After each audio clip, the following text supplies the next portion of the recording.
د کاپیسا ولایت د تګاب ولسوالۍ تازه میوې چې په ټول هیواد کې ځانګړی نوم او شهرت لري، سږ کال پکې د نورو میوو ترڅنګ املوکو هم ښه حاصلات ورکړي دي. د تګاب ولسوالۍ یو شمېر بڼوال او سوداګر وایي چې سږ کال په دغه ولسوالۍ کې د املوکو حاصلات د نورو کلونو په پرتله زیات دي او ډیری خلکو له همدې کبله د املوکو د ونو کینولو ته مخه کړې ده.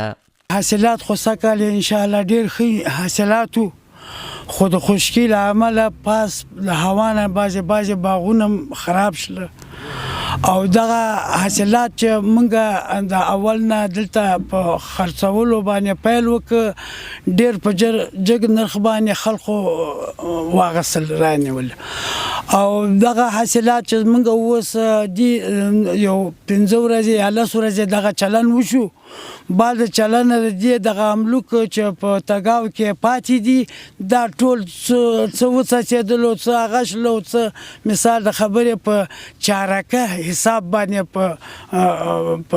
په قرض عوام یا په نقد لاړل. دغه بڼوال وایي چې که څه هم حاصلات یې زیات دي خو بازار یې په نشت حساب دی او په نیمه بیه یې پلوري. د دوی په خبره چې له یوې خوا سړی خونې نه لري او له بلې خوا یې بیا که پر وخت ونه پلوري خرابیږي. بیګام څه ولېږل سټور ته، سټور کې په کیلو باندې 4 روپۍ موږ نه اخلي، یو په 2 کیلو 2 روپۍ دولت ټاکلي دي 4 روپۍ اخلي او دغه موټروان باندې ما وړي دي دغه اوس پلاستیک کې موږ د مجبوري نه اچو چې دا د سټور کې موږ د ګټه نه کوي، دې باندې مصرف زیات راځي او ګټه یې نشته. دا که دولت یو زمینه ورته مساعده کړي نو دا ډېر ښه حاصلات دی. یو ځای ته بازار ورته پیدا کړي، بازار ورته پیدا نه کړي دا دغه شی دی، دا کره اصل به دې کېږي او دغه چې به خاورې کېږي. زموږ ته نه سټورونه شته، نه هېڅ شته، نه موږ دلته ګوره کار کوو، کارګر شته، ټوله میوه زموږ سږنی کال خرابه ده. بیا یو زمینه موږ ته برابره کړي چې خارج ته موږ خپله میوه ولېږو، بل د کار زمینه موږ ته برابره کړي، یو څه هغه وکړو چې د خپله میوه موږ دا بیچارهګان ګوره ښه من اتیا مخکې 300 املوک اوس 100 روپۍ دي، 80 روپۍ دي، هېڅ پیدا نه کوي، نه باغوالا ته صرفېږي نه تجار ته. دوی له حکومت څخه غوښتنه کوي چې د حاصلاتو لپاره دې په کور دننه او بهر بازار موندنه وشي او په سیمه کې دې ورته سړې خونې جوړې شي. سړې خونې نشته چې وساتو.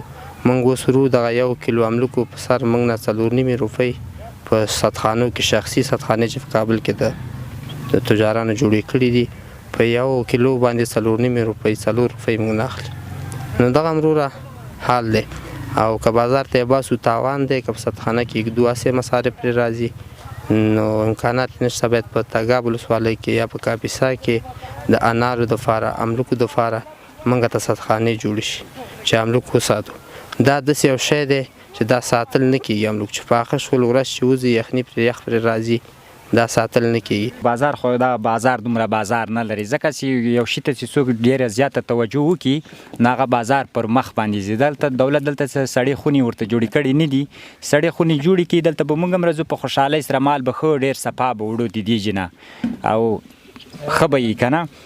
مثلا اوس دغلته دغسې دغه ګورئ دغه املوک چې دي دا دغه املوک دا دلته د ډېرې د هوا د سړېدو نه نرم شوي دي، خراب شوي دي. ولې ځکه موږ دلته سړه خونه نه لرو، که چېرته ولرو نو عامه تعدیل هوا لري. د املوکو په دغو باغونو کې په کار بوخت یو شمېر ځوانان بیا دلته له کار کولو خوښ دي او وایي چې په سیمه کې د املوکو د حاصلاتو له رسېدو سره ډیری ځوانانو ته د کار زمینه برابره شوې ده. ډېر خوشحاله یو چې دلته په خپل وطن کې، په خپل هیواد کې موږ ته کار زمینه برابره شوې ده او دلته کار کوو. حکومت نه هم دا غوښتنه ده چې باید دلته د باغونو ته د میوو ته لږ سیستمات برابر کړي چې زمونږ ورسره کار نور هم ښه شي، نور هیوادوال هم دلته په خپل وطن کې کار وکړي، د نورو مملکتونو نه همدلته زمونږ خپل هیواد کې خپل دلته کارونه زمینه برابره کړي چې خپل کارونه راته پیدا کړي او وکړو. د کرنې اوبو لګولو او مالدارۍ وزارت په دې وروستیو کې بیا په ټولو ولایتونو کې له بزګرانو او سوداګرو سره د سړو خونو د جوړېدو ژمنه کړې او زیاته کړې ده چې هڅه کوي د افغانستان کرنیزو محصولاتو ته په کور دننه او بهر بازار پیدا کړي.